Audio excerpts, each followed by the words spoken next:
I'm from the Center for Teaching Excellence, which is the department on campus that supports both TAs and instructors in developing their teaching skills.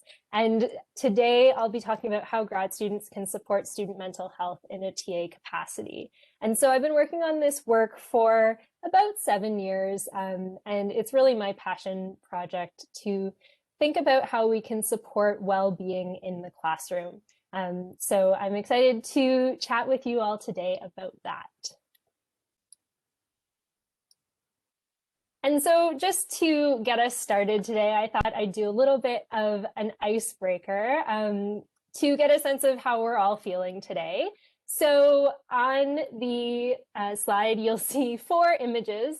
These are all images of my puppy, Archie, and you can see that he's showing different emotions here. So we have, you know, the excited Archie, happy-go-lucky, to the Archie that's, you know, pretty exhausted, sleeping, hiding behind a pillow. So if you don't mind, if you could just write the number of which picture resonates with how you're feeling today. So I'll give you a minute or so to just get a sense of how we're feeling. 2s, that's good. So we're kind of just like comme ci comme ça, if you know French. We're good to be here. A 1, awesome. And a 3, yep. I think there are many people right now feeling a little bit tired out in the middle of the term. Somewhere between a 2 and 3, yes. 2, great. Okay, well, thanks for sharing. I appreciate that. And I will invite you as we go through this talk to share thoughts you have during the session in the chat so that I get a sense of your ideas. That's not something you have to do, but I invite you to share your ideas as you're willing in the chat. Okay, so by the end of today's session, what I hope you'll be able to do is consider strategies that you can use to take care of your own well-being. Because one of the things that is really important is, as much as we want to help others, it's important that we first take care of ourselves. And then we'll talk about supportive teaching practices that you can implement in your role as a TA, as well as identifying guidelines and resources that are relevant to student mental health. So you will have received a handout from Sam at the beginning of, or in advance of this workshop. And so I'd encourage you, if you have that handout available, to just jot down some notes as we go through various activities during this session. If you don't have that handout, no problem. You can just think about the prompts I put up here or write them in you know, a document or a piece of paper you have on hand. And that is Archie, so apologies. Hopefully he stays quiet through the rest of this workshop. So the reflection activity is, what's one thing that you've done for you or your mental health lately? If you do want to share something that you've done in the chat, feel free, or you can just personally reflect. So I'll give you about a minute to think about that.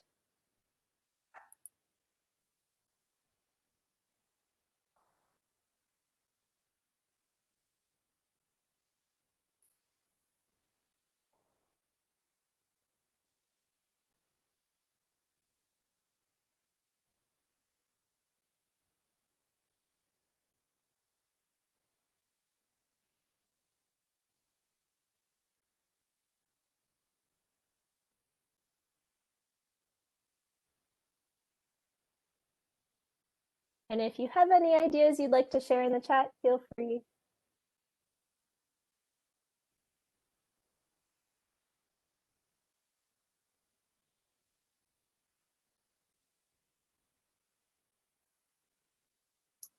All right. There we go. So my key point here is that mental health and mental wellness isn't just for students. So it's important to balance caring for your own mental well-being with showing concern for your students. And so just keep that in mind as we go through today's talk. We're going to focus a little bit on self-care first before we dive into strategies that you can implement as a TA. Okay, so there are many reasons to take care of your own mental well-being right now. And I've included 3 of them on the slide that are pretty relevant to the current situation that you find yourselves in. So the first is that we are living in a global pandemic, and that means that we all have added pressures on us, and we're living in a strange time that we haven't lived in before. And so there are added pressures between our home and our work lives that we're trying to balance, as well as our personal lives. The second that is relevant to TAs is that grad school is stressful.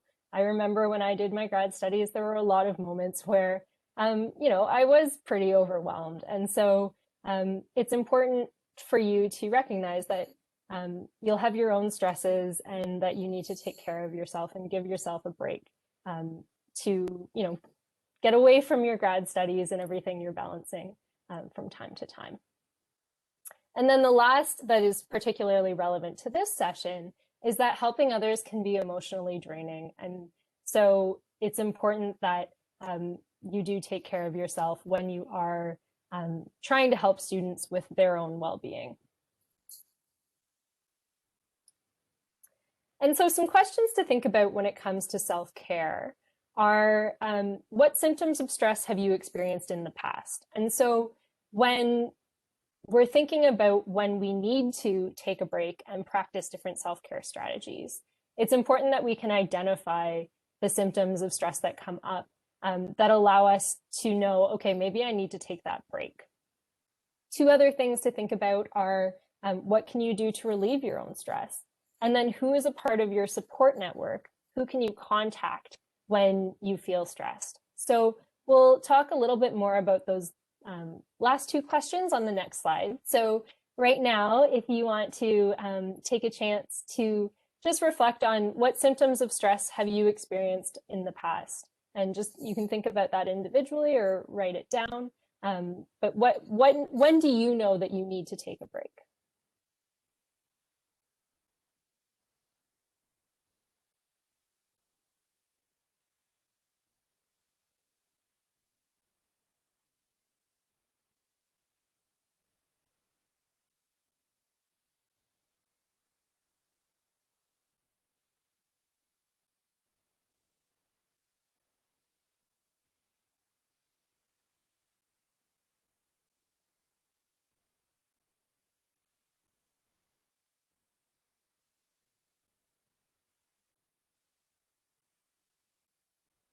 About 10 seconds to reflect on that, and then we'll move forward.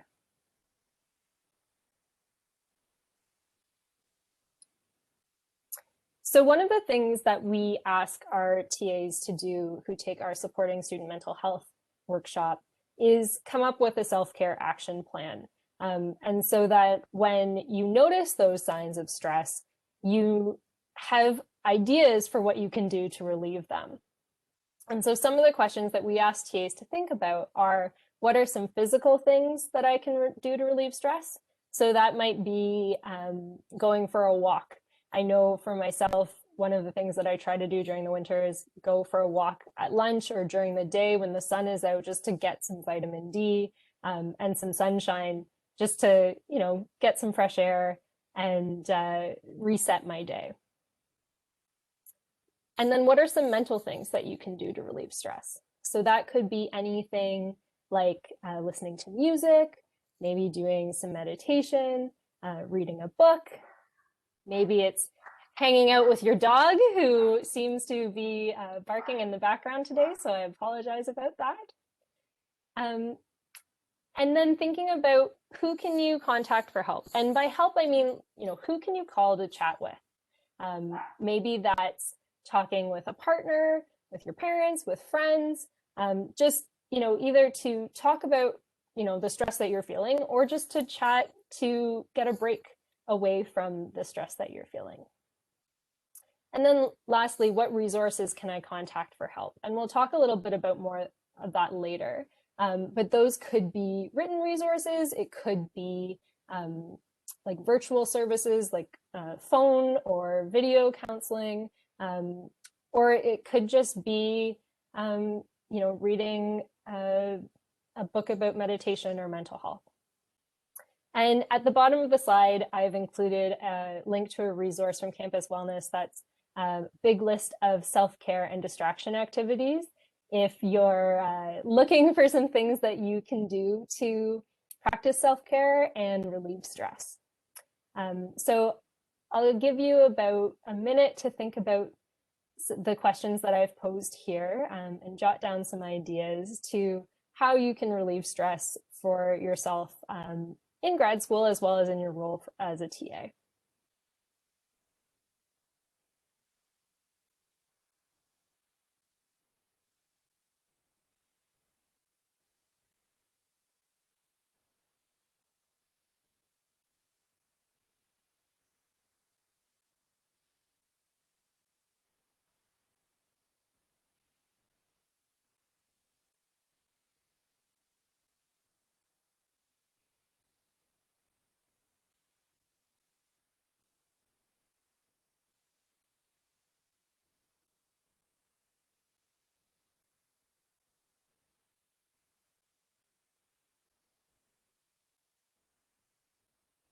And as I said, the reason for thinking about these questions or putting together a self-care action plan is so that once you notice those signs of stress coming up, you don't have to think about, oh, what should I do?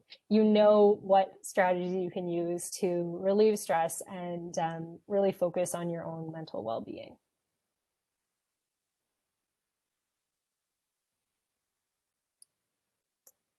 So the last thing I wanted to talk about in this part one of my session is time management. So one of the things that we're hearing a lot from TAs in remote courses is just the amount of workload that the remote courses entail, and the amount of time that it's taking to be a TA in the remote courses.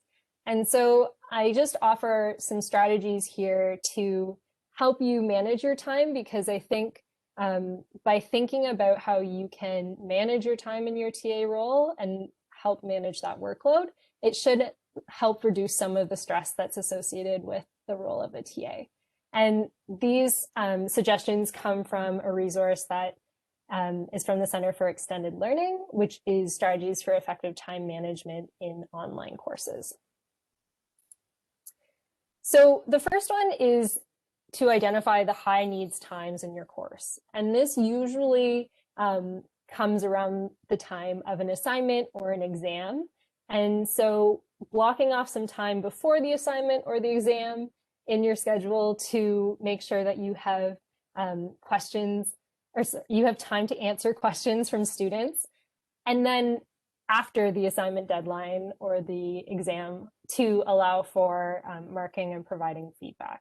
And so if you block those times in your calendar ahead of time, it allows you to, one, know that, okay, those couple of days or that day is going to be focused on marking or making sure that I can answer questions on the discussion board or answer emails, and you're not trying to set other tasks or priorities for that day, maybe to research or other things, and you can really just give yourself the time to focus on your TA. And I think this approach works for a lot of the different aspects that we're balancing in grad school between research and teaching and any other things that you have on your plate. The next is to make sure that you're in communication with the instructor and your fellow course TAs. And so here is really reminding you that you're part of a teaching team. And so it's not all on you. And so being clear with the expectations from the instructor for you as a TA in terms of the marking. And if you have fellow course TAs, keeping in touch with them about how their marking is going, how much time are they spending on answering emails or discussion boards or marking assignments. being in constant contact with your teaching team can be a real asset in your role as a remote TA, because you don't have that same opportunity necessarily to run into someone as you did when you were involved in an in-person course. The next is to track your time, and this is something that we emphasize for all TAs across campus, is to have a sense of how much time you are spending on your TA-ship. And so, an Excel sheet works really well. If you use a calendar app, that can work well to really track the number of hours that you're spending. And then if you notice that you're getting close to your hours, or you spent a lot of your hours up already early in the term, you can talk with the instructor and discuss some ways forward in terms of either reducing your workload or looking into other options for payment. And it allows you to really justify the amount of time that you've spent on a course by having that evidence through tracking your time. Setting expectations for your response times to emails and discussion board posts. So this is communicating to students when you're going to be checking emails and discussion board posts, and when they can expect a response back from you. So this might be 2 business days. It could be that you tell your students you only answer emails or discussion board posts within a certain window. So maybe your working hours are 9 to 5 or 8 to 4, or something of that sense. And it lets you know that you don't need to be checking your email at 9 or 10 o'clock at night and feel the need to respond to student concerns. But it also lets the students know that if you don't respond right away to their email, you'll get to it. And if they haven't heard from you in a couple of days, then maybe it's time to send another email. So this can really help cut down the number of emails that you receive and just reduce your anxiety about feeling the need to immediately respond to students. The other thing that applies more so at the beginning of the term, but sometimes you can implement it partway through the term, is using a question and answer discussion board rather than emails. So if students have questions, they ask them on the discussion board rather than emailing you them. That allows to reduce the repetition of emails that you receive, as well as reduce the need for you to be constantly responding to the same question. And then lastly, sometimes there's the opportunity to provide global feedback to the class about common assignments, instead of, if you're finding that everyone is making a very similar mistake, or they have very similar opportunities for growth, giving that feedback across the class instead of giving it to every single individual. All right, so I'm not seeing any questions in the chat. If you do have any, feel free to pop them in there. If there's anything I can clarify about part 1, let me know.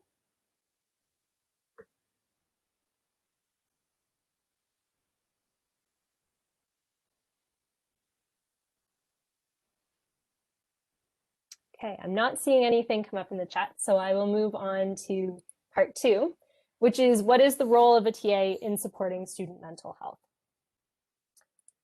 And so this is just to kind of give you a sense of mental health at the University of Waterloo. So you may have seen these numbers before. Every other year, the university does a survey on student health. And this survey was done in 2019. So this is before the pandemic.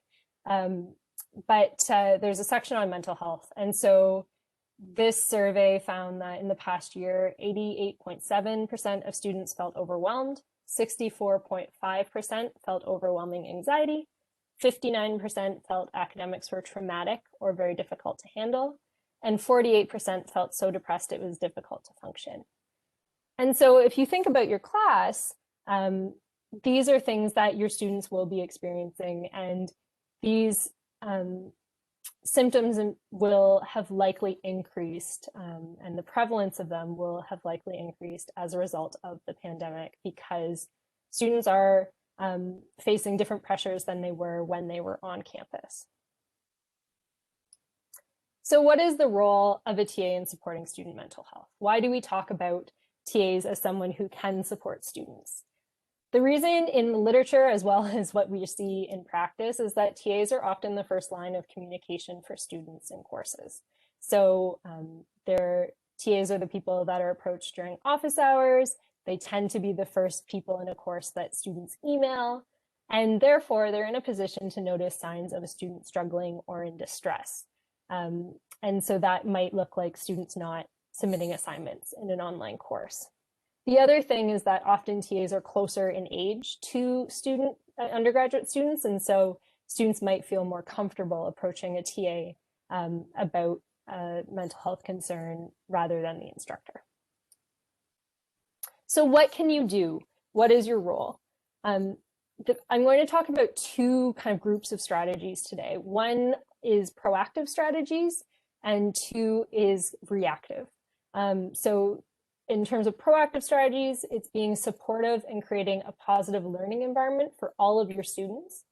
And then if you do find that there is a student who is struggling or in distress, you can provide information to assist a student in accessing help. The really important thing here is that as a TA, you should not take on the role of the counselor. That is not something you're expected to do nor trained to do. And you shouldn't be trying to diagnose the student. That's not your role. Your role is to really identify a student that might need support and give them suggestions for how they can reach that support. The other piece that I want to talk about is that you're one part of a support team for students. So supporting student mental health is not all on you as the student's TA. There are many different groups on campus and different people that can support the student as well as you in supporting the student. So I've included a figure here that kind of simplifies some of the resources that are available to students and to you as a teaching assistant. So in terms of the direct mental health supports that are available on campus, campus wellness and counseling services, as well as accessibility services are key resources for students who need support with their mental health. There's also academic and social supports that are available.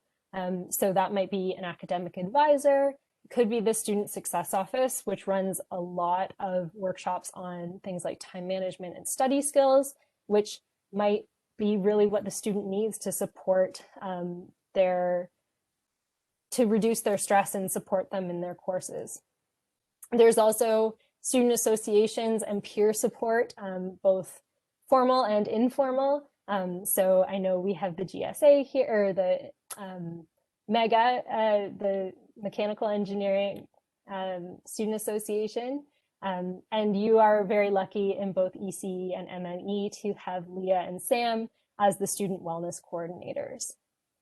In addition, in your role as a teaching assistant, remember that you have a team that supports you. So if you feel like you can't support the student, you can always talk to the instructor. And then if you find that you're not getting the support you need from the instructor, you can talk to an associate chair, whether that's the associate chair undergrad, who's responsible for undergrad courses, or the associate chair grad, who oversees your role as a TA. And then again, if things need to go further, there's always the chair that you can go to. So just remember that you are not the only person that is there to support the student, and there are people that can help you support the student and that you can talk to get support in your role as a TA. So one of the things that I pose for you to think about is, who would you go to if you had a question about supporting student mental health? So that's something to think about, and we'll talk about some further resources. But you know, if you had a situation and you weren't sure what to do, who would you go to? Okay, so part 3 is about supportive teaching practices. and being proactive in supporting student well-being in your role as a TA. So 3 things that you can do are creating a positive and respectful learning environment, building community amongst your students, and this is something that's really key in the online world, and providing balanced feedback. So one thing that I'll say about this section is, in the interest of time today, I'm really going to focus on resources that are available for you to look into to think about how you can create these environments, but we'll also do some brainstorming about these areas as well. So on that note, in your handout or in the chat, I'd love to hear about strategies that you use to create a positive and respectful learning environment for your students. So what do you do to try to connect with your students and try to create an environment that is supportive for them? So again, I'll give you about a minute to think about that. And if you want to share any ideas in the chat, I'd love to see them.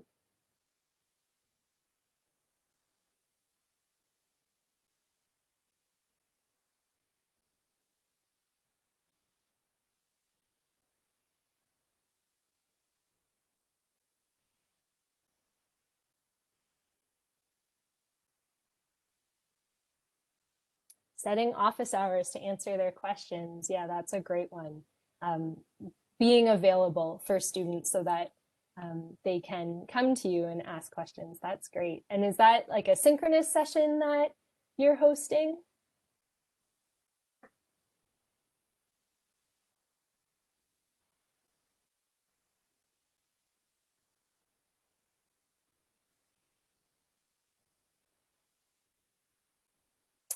Set an appointment in advance. Yes, so that's a great way to set those kind of meetings for students to come and chat with you. That's great.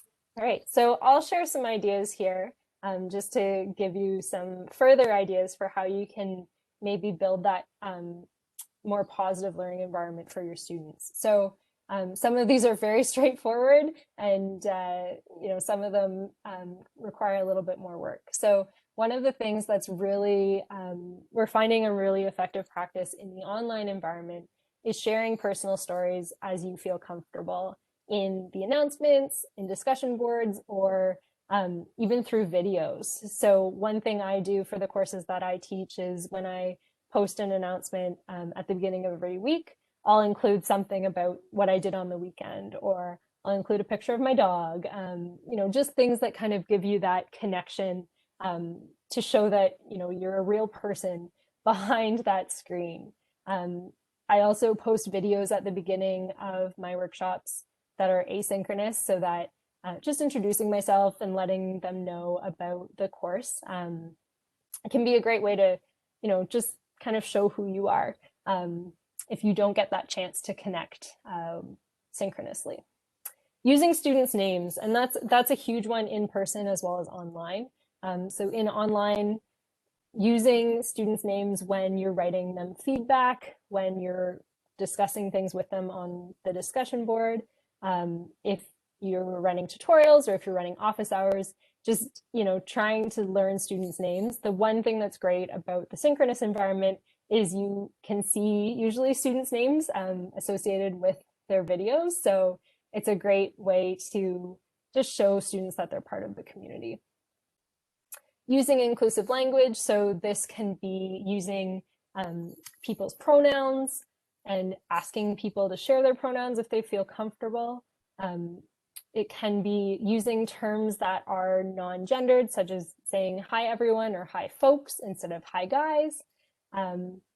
Just trying to use language that everyone can identify with and no one feels excluded from. Respecting students' privacy. It's more specific to mental health, but if a student comes to you and says that they have an accommodation, knowing that all you need to know as a TA is the accommodation and what that means for your role as a TA. So maybe that's the way that you provide lesson materials to the student, or maybe it's that they need an extension for an assignment, or that they need longer time on an exam, but they don't need to disclose why they need that accommodation to you. So that's not something you need to know. The big thing I think right now is that assuring students that they can be successful. So trying to tell students that yes, it's going to be a tough course, but you can get through it, and I'm here to help you learn the material and succeed in this course. Trying to get away from that competitive environment, or telling students that, you know, this is the course to weed you out. Trying to let students know that they can be successful and they can get through this course. If you're teaching online using icebreakers, I'll show you a resource on the next slide that talks about ideas for icebreakers in the online environment. Those could be done both asynchronously through an online tool or a discussion board, or synchronously if you're having synchronous office hours or tutorials. And then the other thing that we're finding is really important in the online environment is check-in activities. And so asking students how things are going, what you can do, what's working in your teaching, and what are things that you can do to improve the course experience for them within reason. You know, asking them how they're feeling before a big assignment, just getting a pulse on how students are doing, and you know, showing them that you care about their experience in the course. So I said that I'd be sharing some resources. These are just resources that will go into further detail. They are on your handout. But the Center for Extended Learning has a great resource on building student facilitator interaction. So facilitator being the instructor or the TA. CTE has lots of tip sheets. These are ones that are specifically related to strategies in the online environment. So I mentioned the icebreaker ones. There's one on how to host office hours, how to run tutorials, and then we do have one on supporting student well-being. That has both implications for online as well as in-person courses. This is a great resource on strategies for well-being in the online environment. And then lastly, if you don't feel comfortable sharing stories about your own experience, there are some really great stories on resiliency at the University of Waterloo in this last link here. So these are great stories to link to if you want to show students that, you know, sometimes we do have setbacks and sometimes we struggle, but we can get through them and learn from them. And then the last one is providing balanced feedback. And so I think the role of feedback is really key in the online environment because it's often the main way that we communicate with our students. And so providing clear expectations is kind of before you actually get to the feedback point, but letting students know what is expected for the assignments and checking in with the instructor to ensure that you know what's expected so that you can tell the students what they should be doing. The important thing with feedback is balancing both what students are doing well as providing constructive feedback. But when we're giving them constructive feedback, we want to focus on opportunities to improve. So not just telling them what they did wrong, but how they can improve it for next time. And you know, with applications for the next assignment in the course. And then offer to meet with students about your feedback. If you have time and feel comfortable doing so, that can go a long way. And again, just another resource there on how to give effective feedback. All right, so we'll move on to the last part of my talk, which is effective responses for students who are struggling with their mental health.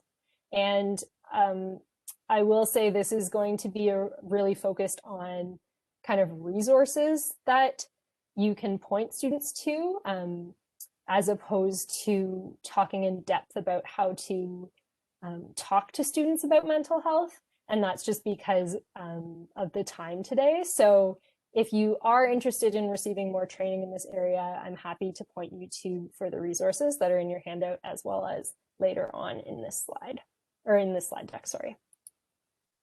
And just a reminder of the figure that I showed before, that you are one of many supports that are available to students. So one of the things that we talk to TAs about with respect to supporting student mental health is being clear on what your comfort level and boundaries are when you're supporting students with their mental health. And so I will pose a series of questions here that are also available on your handout. And one of the things is that whatever answer you give is the right answer. There's no correct answer here. It's what you feel comfortable with, and it's knowing if you don't feel comfortable doing something, then what resource or person or support would you point a student to if you aren't comfortable having that conversation? So I'll go through these decently quickly, but think about what you're comfortable with and what you might want to refer forward. So are you comfortable connecting students to the course instructor so the instructor can manage student course accommodations? So if a student comes to you that they have an accommodation with the accessibility office, that is the purview of the instructor. So suggesting to the student that they go to the course instructor is a key thing to do as a TA. Are you comfortable having students disclose course-related stress to you? Are you comfortable helping students brainstorm academic, time management, and stress management skills? And if you're not, this is one where you can refer them to the Student Success Office, who run workshops and have resources in this area. Are you comfortable having students disclose personal stress and mental health concerns to you? And so then again, if you're not comfortable, then saying, you know what, I don't think I'm the right person to talk to, but why don't we think about some other resources that you could reach out to? And so maybe in MME and ECE, that is Sam and Leah as a first point of contact. Are you comfortable referring students to mental health and academic support resources? And so part of that is, do you know what resources are out there? And we'll talk about that in the next slide. Are you comfortable staying with a student when they access a resource? So in the online environment, that might mean if you are on a synchronous call with a student and you're worried about them and you refer them to a helpline to call, then maybe you offer to stay on the call with them until they've connected to the resource, just to kind of be that support for them. And then this relates to the stories of resiliency that I talked about before, but are you comfortable sharing personal information about your academic struggles with a student? Because one of the things that you may not know as a TA is that you are seen as someone who has been successful, and sometimes it's really helpful for an undergrad student to know that you had struggles too, and you got through them and you got to grad school.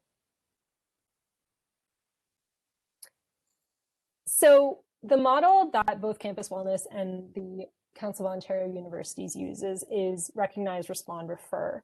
And this is the 3 steps to supporting a student that you think is in distress. And I've linked the resource below, and it's on your handout if you want to learn more about this.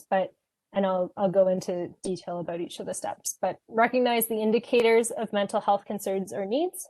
Respond to students with empathy, understanding, and a willingness to listen, and refer students in need to appropriate support resources. So one of the things in the online environment is that there are different indicators that you might sense with a student.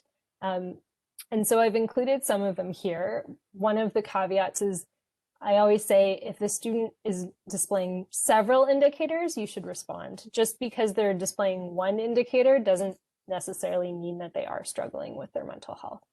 The bolded text are the ones that I would say that you could see in any online course. The ones that are in non-bold text are the ones that would be probably specific to synchronous courses.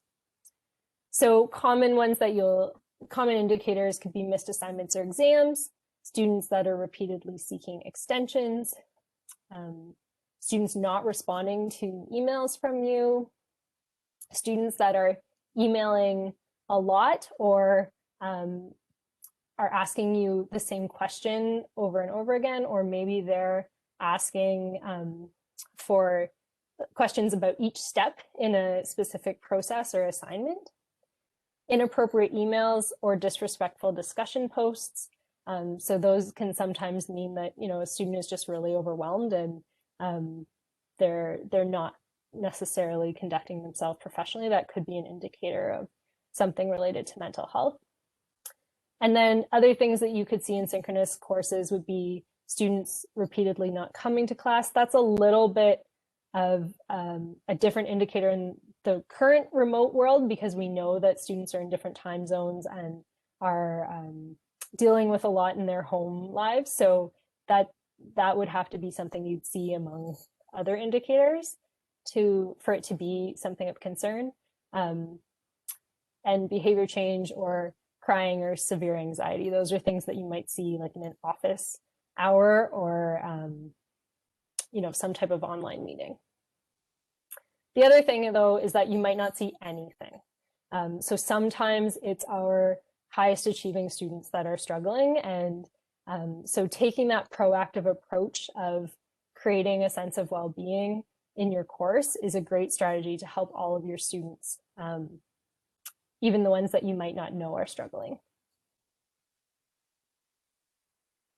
So then what do you do if you notice someone who is struggling with, or you think someone might be struggling with their mental health? So again, this is a very succinct version. I'd encourage you to do some further training if this is something you're interested in. But one thing is to make sure that you communicate with a student individually and not in a group setting. Talking about the behavior and not your interpretation. So something like, I've noticed that you didn't submit your assignment, just wanted to check everything's okay, as opposed to, I noticed you didn't submit your assignment. Are you really overwhelmed? So not judging it or interpreting what that might mean, just talking about what you've noticed. Listening to the student is key, and not feeling the need to fill silence. Asking questions to, you know, get a sense of how they're feeling or what they're going through, instead of kind of interpreting what you think. Ask those questions. Supporting him, her, or them using a helpful and non-judgmental tone.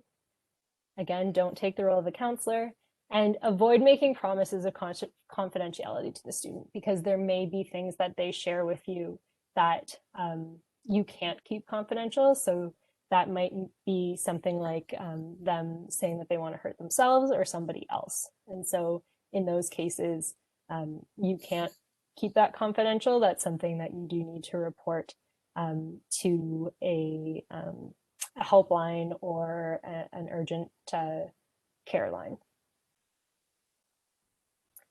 So one of the tools that I suggest everyone look at in their role as a TA is the Do You Need Help with Your Mental Health resource on the Campus Wellness website. It's intended for students, but it's really useful to get a sense of what services are available and when a service might be useful to a student. So there's two formats of this. One is an interactive one and one is a PDF version. And you can also share it with your students if you are concerned about them, and, you know, suggest that they take a look to see what resources might be helpful for them. And then lastly, know that in addition to campus wellness, which is offering both phone and virtual services right now during the pandemic. There are also off-campus helplines. So there's Good to Talk, Empower Me, and Here 24/7. Good to Talk is a service that is available for both Ontario post-secondary and Nova Scotia post-secondary students. And it has both phone and text support. Empower Me is a service that's available through the WUSA and the GSA, and they have multilingual support. So that's a great option for people who are in other countries than Canada or other provinces outside of Ontario or Nova Scotia. And then Here 24/7 is a resource that's specific to Waterloo and Wellington that can link to addictions, mental health, and crisis services. So all of these resources are available 24/7, as opposed to counseling services on campus that has specific work hours. So that is my content. Sam, I'll invite you to come back and I'll maybe stop sharing my slides and we'll go from there. Awesome. Kristin, thank you so very much for that detailed presentation. I was actually scribbling some notes myself there too, because not just helpful points to know when you're in a TA capacity, or how to support not just yourself but also others, but just keeping in mind all of those intricacies about your own capacity, being knowledgeable about identifying any potential bias that you might have, focusing on the behavior and not your assumptions about certain things. All very helpful tips and tricks to keep in mind. So thank you so much for that great presentation. And at this point, I'd like to welcome anybody who has any questions specifically for Kristin, maybe even a scenario of something that you'd be looking for some advice on, something that you've experienced when you're at TA. There's a great question right there. Will the slides be shared? I'm happy Kristin? to share them if Sam and Leah, you can be the mechanism for sharing them. Not a problem at all. So Kristin, you can provide me your slides at any point in the following days, and then I already have the registration list, so I will happily send that to everybody as well for your reference. And we will also be uploading this presentation to the Eng Wellness YouTube channel in a couple of days once everything works itself out. And then I'll make sure that those links are all accessible for you all as well. Does anybody have any questions for Kristin? Getting a couple of thanks in the chat there, of course. We're certainly appreciative of her time, absolutely. And now, Kristin, if people might not have questions on the spot, but if they had any questions about any particulars of their presentation, would you be comfortable with us sharing your email address as well for sure. follow-up? Okay, yep, awesome. Yep, happy. If I realize it's a lot of content in a short amount of time. So sometimes we need that time to reflect, and if stuff comes up, please feel free to email me. Awesome.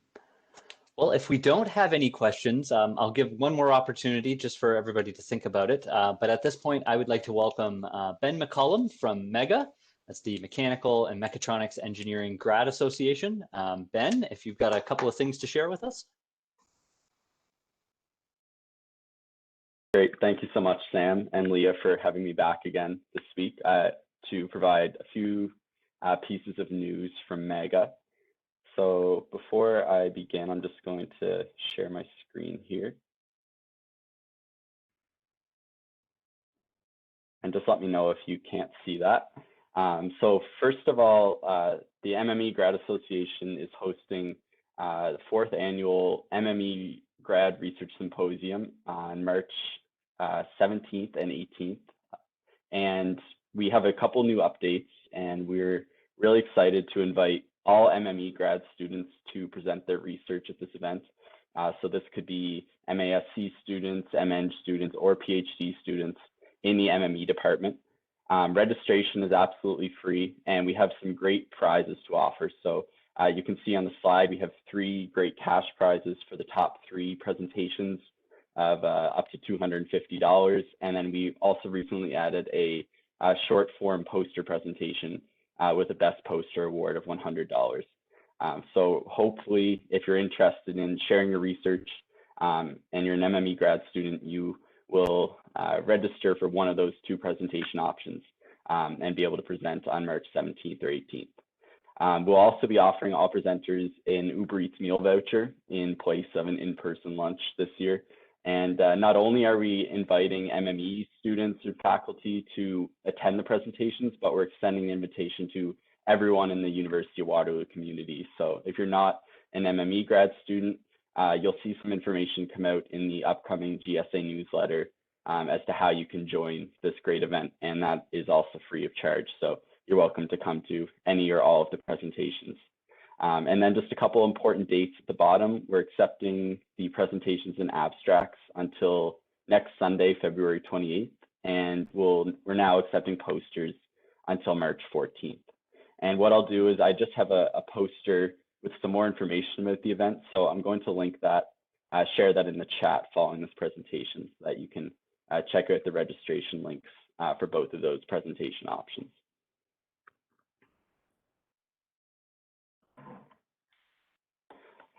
And next, I want to quickly tell everybody about a recurring event that the MEGA is hosting every month, and this is our monthly online coffee chats. So this is a great opportunity every month for any students across campus to come meet and greet with fellow students and spend some time not only chatting, but also participating in a virtual drawing game where we offer some great Amazon gift card prizes. And that's on the scribble.io game, which everyone might be familiar with. So our next event coming up is on Friday, March 12th at 1 p.m.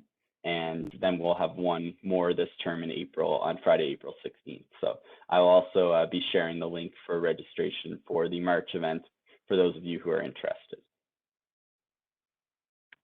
And finally, for those of you who aren't familiar with MEGA, I just want to put up some of our information to be able to connect with us. So you can contact us at mega@uwaterloo.ca. Also connect with us on Instagram or Facebook, and feel free to reach out if you have any questions about the events or you're interested in getting involved in any capacity. And finally, we do have a website on the uwaterloo.ca website. So although it's a long URL, if you usually if you Google uwaterloo MEGA, you'll be able to find our homepage. And that has all the information about the events with the registration links as well. So that's the best spot to find all the information about what we're doing. So with that, I'm going to stop sharing my screen, and I'm just going to try to send that file so everyone can see that in the chat.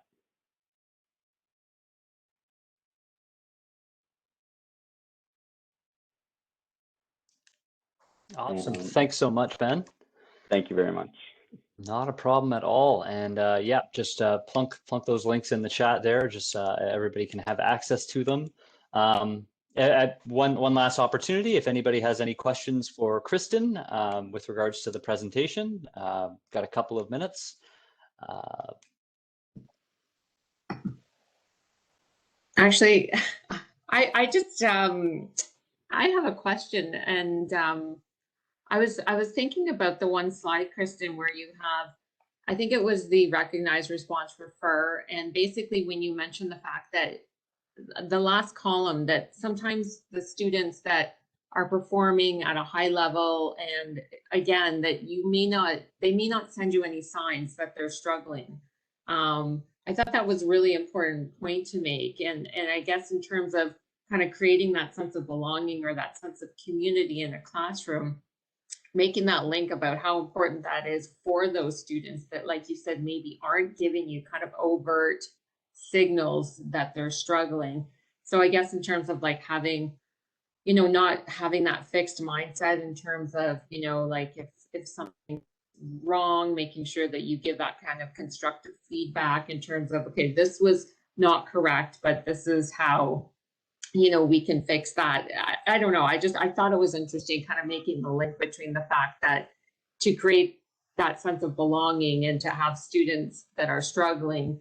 Yeah, and I'm probably not articulating this properly, but basically the fact that those students need to reach out, and again, it's not always easy to recognize those people that are struggling. So we really need to kind of create that environment that's conducive to them reaching out.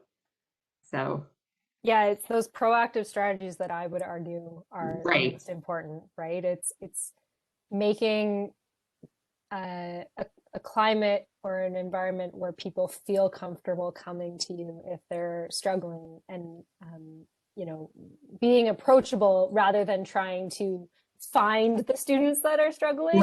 Let those students find you, or you know, some other resource. And so some of that proactivity is, and you may have seen it, there's a widget on Learn Now that has mental health supports, and it links directly to a campus wellness page. And so that's available to all students. And it's, you know, they can find it if they need it, as opposed to you having to figure out who might need support.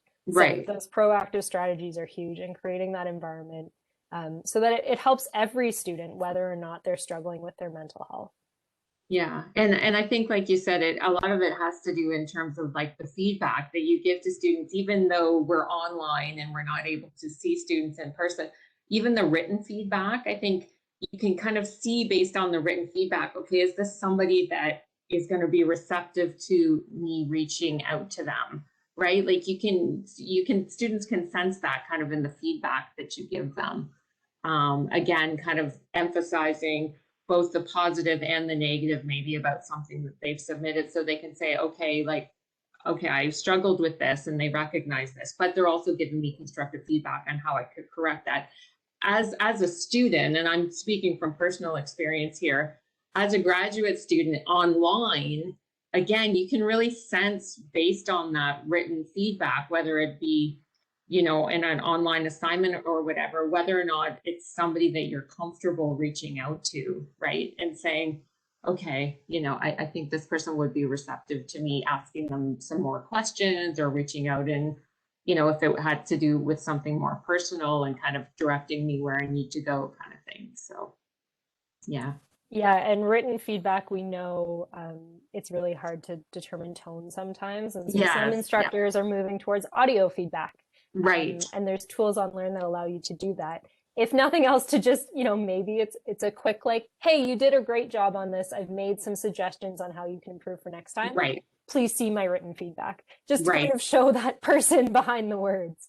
Makes sense. Thank you. Awesome. Well, thank you so much again, Kristin, for being here with us today, for taking the time to present. As mentioned before, we'll be uploading this recording to the YouTube channel. I'll be providing the links, and Kristin will be providing her slides as well. And then we'll disseminate that amongst all the registrants for today's session. So thank you so much, everybody, for taking time out of your busy schedules as well to be here with us. And we look forward to seeing you for our last session next week. Next Wednesday as well, if you've registered for that one as well. And we'll be in touch with further details. So thank you so much. Great. Thank you. Thank you very much. Thanks, everyone. Thanks for having me. Thanks, Kristin. Thank you, everyone.